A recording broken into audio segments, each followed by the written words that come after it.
what margin of error actually means. When news segments talk about margin of error or any sort of commentary talks about margin of error, it's usually brought up with little, if any, actual explanation of what it is. So, the very simple version, so we don't get bogged down in the very technical stuff. Margins of error are based on confidence intervals that are calculated based on how large the sample is. The larger the sample, the smaller the margin of error, because you came closer to matching the population's opinion. You've got more of the population, and so you are more confident in what the sample says. But because a sample inherently has some uncertainty as to how much it reflects the population, there is still going to be a margin of error as to what the actual public opinion is.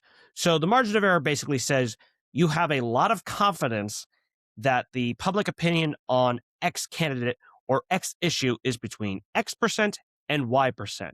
However, because we cannot be 100% confident on what the population thinks, we can't ask the whole population, there is still a very slight chance that the real population's opinion falls just outside that margin of error. It's a very slight chance, but it's still possible. So now you might ask, if we can't be 100% confident, why even bother measuring public opinion?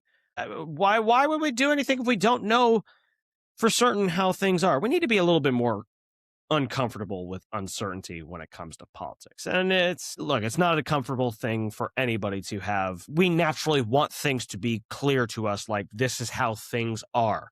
So a lot of times we get frustrated with nuance in politics. But the reason why we do public opinion research, why we do polls and surveys, even though we can't be 100% confident, is because it's the best method we have for gauging the wider public's opinion on something.